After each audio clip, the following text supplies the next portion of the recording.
Hello and welcome to the third in our series of advanced tip videos for WarioWare D.I.Y. In this installment, we're going to talk about using the tap interface to create more sophisticated control schemes for your games.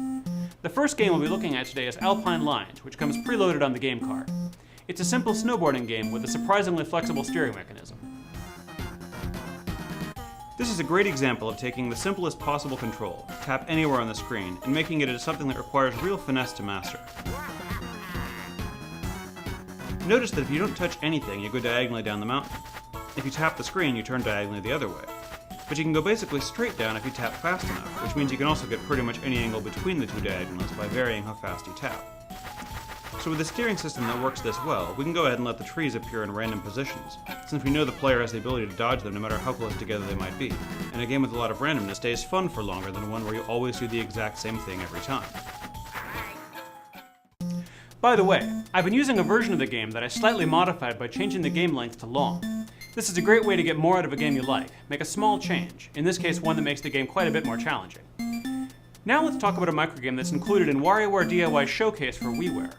I've used the distribution center to bring the game to my DS so I can look at it in the Chromatic. On Course is a game where you have to pilot a spaceship between a bunch of enemies, but the gravity of the planet below is pulling you downward. We have 3 buttons here, which make you angle upward, downward, or straight across, depending on how much power you put into your thrusters. This steering system feels really different from the one in Alpine Lines, because you have to plan your trajectory in advance a lot more, so it feels more like piloting a vehicle. Under the hood, the ship is using the target type of movement, targeting an object that's just off the right side of the screen. When you press one of the 3 buttons, the object roams up and down in an area. When you press weak, it moves around in the bottom right of the screen. When you press medium, it goes pretty much toward the middle. And if you press strong, it jumps to the top right area.